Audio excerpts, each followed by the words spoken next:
안녕하십니까? 요한복음 152번째 시간, 주어진 이름대로 살아가는 인생, 주어진 이름대로 살아가는 인생이라는 제목으로 하나님 말씀 증거하도록 하겠습니다. 본문의 말씀 요한복음 13장 18절부터 있는 말씀 함께 읽습니다. 내가 너희 모두를 가리켜 말하는 것이 아니니라. 나는 내가 택한 자들이 누구인지 알미라. 그러나 내 떡을 먹는 자가 내게 발꿈치를 들었다 한 성경을 응하게 하려는 것이니라. 지금부터 일이 일어나기 전에 미리 너희에게 일러두면 일이 일어날 때에 내가 그인 줄 너희가 믿게 하려 함이로다. 내가 진실로 너희에게 이르노니 내가 보낸 자를 영접하는 자는 나를 영접하는 것이요 나를 영접하는 자는 나를 보내신 이를 영접하는 것이니라. 오늘 본문은 예수님의 세종예식의 마지막 부분입니다. 지난번에 말씀드린 것과 같이 세종예식은 오직 요한복음에만 기록되어 있습니다. 그리고 세종예식 안에는 또 하나의 이야기가 진행되고 있는데 바로 가룟 유다에 대한 이야기입니다. 가룟 유다의 이야기는 13장이 시작할 때 2절에서 또 중간인 10절에서 그리고 13장이 끝날 때 18절 이후에서 그 이야기가 나오는 것을 볼 수 있는데 이것은 세종예식의 중심과 유다의 이야기가 결코 무관하지 않음을 보여주고 있는 것입니다. 사실 유다의 배신에 대해서 이미 6장과 12장에서 요한복음은 기록하고 있습니다. 오늘 본문은 세종예식의 마지막 부분이지만 내용면에서 오히려 11절 이후로 가는 것이 자연스러울 것입니다.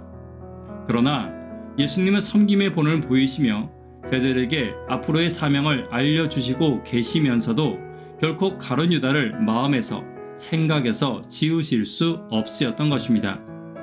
어쩌면 맥락 없는 이야기처럼 보이지만 이 이야기가 예수님의 가장 진실하고 간절한 생각일 수도 있는 것입니다.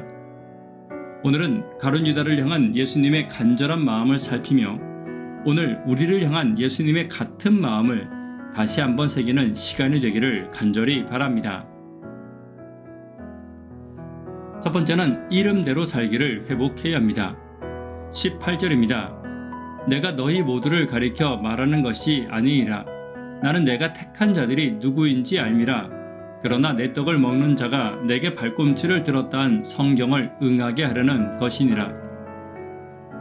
가룟 유다라는 이름은 가롯 사람 유다라는 뜻을 가지고 있습니다.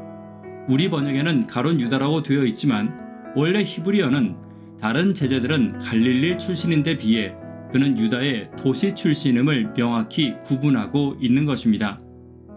유다는 원래 야곱의 넷째 아들의 이름으로 그 이름의 뜻은 기쁨, 찬양이라는 뜻을 가지고 있지만 가룟 유다의 이름은 예수님을 배신한 배신자를 대표하는 이름이 되고 만 것입니다.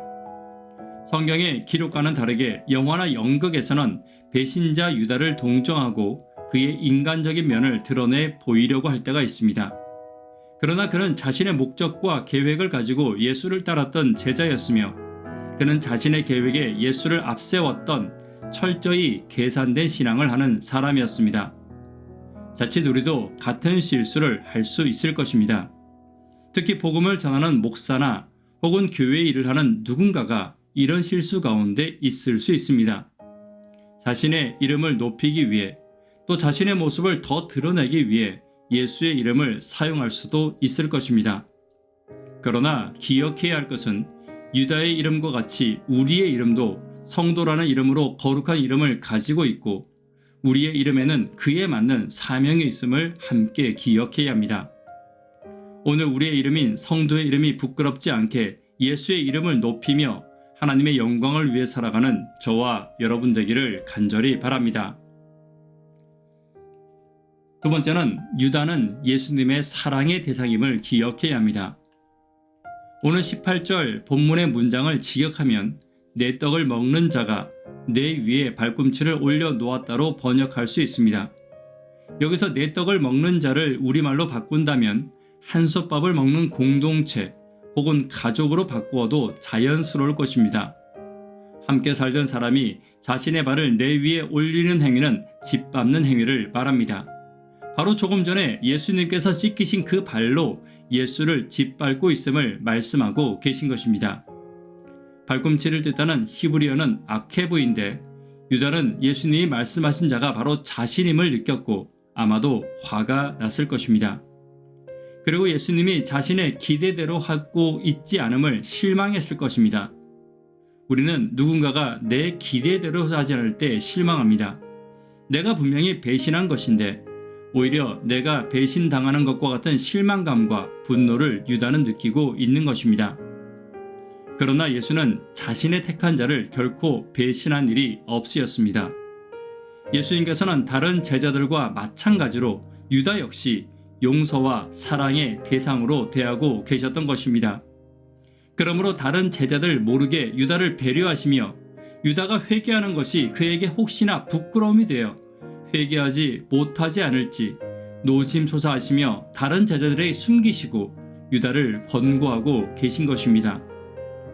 예수님께서 마지막까지 이루고 싶으셨던 것은 바로 유다의 회개였습니다. 오늘 우리를 향한 예수의 마음도 결코 다르지 않는 절대적 사랑의 마음임을 잊지 않는 저와 여러분 되기를 간절히 바랍니다. 세 번째, 유다는 연약한 나를 대신함을 기억해야 합니다. 유다는 연약한 내 모습을 보여주고 있습니다. 자신의 것을 나누지 않으려는 모습이며 오만하고 교만한 모습을 가진 나입니다. 신뢰를 깨트리고 섬기지 않으며 그 발로 다른 누군가를 지배하고자 하는 마음을 가진 자의 모습인 것입니다. 교회는 다니지만 예수의 뜻과 계획은 따르지 않으며 교회는 다니지만 공동체의 뜻은 무시하며 진리를 궁금해하기보다는 자신의 이익을 더 궁금해하는 모습인 것입니다. 그런데 중요한 것은 예수는 그런 나를 아시지만 나의 발을 씻기시며 나를 끝까지 사랑하신다는 것입니다. 그리고 그 예수께서 나의 구원을 원하심을 결코 잊지 않는 저와 여러분 되기를 간절히 바랍니다. 박대영 씨가 쓴 예수를 따라가는 요한복음에는 이렇게 기록하고 있습니다. 예수님의 말씀을 가려서 순종한다면 그분은 나의 조언자이실 뿐 나의 주인이 아닙니다. 예수님은 나에게 조언하시는 분이 아니라 명령하시는 분이십니다. 그분의 말씀은 유리와 분리를 결정하는 것이 아니라 생명과 죽음을 결정합니다. 제자는 진리를 따라서 움직이는 사람이 아니라 진리를 따라서 움직이는 사람입니다. 오늘 예수의 제자로서 예수를 따르는 저와 여러분 되기를 간절히 바랍니다. 말씀에 결론 맺도록 하겠습니다. 유다와 같은 우리를 향한 예수님의 간절한 마음을 함께 살펴보았습니다. 성도의 이름의 삶을 회복해야 합니다. 예수님께 나는 사랑의 대상임을 기억해야 합니다. 제자로서의 삶을 회복하는 저와 여러분 되기를 간절히 바랍니다. 기도 제목 함께 나누도록 하겠습니다. 새생명 축제 이후를 위해 기도 부탁드립니다. 교회와 개인의 성령 임재를 위해 기도 부탁드립니다. 구도자분들을 위해 기도 부탁드립니다. 학생, 청년, 어린이를 위해 간절히 기도 부탁드립니다. 새벽기도와 영버TV를 위해 기도 부탁드립니다. 내가 가진 성도와 제자로서의 이름의 삶을 회복하는 내가 되기를 위해 기도 부탁드립니다. 이 시간 개인적으로 기도하도록 하겠습니다. 감사합니다.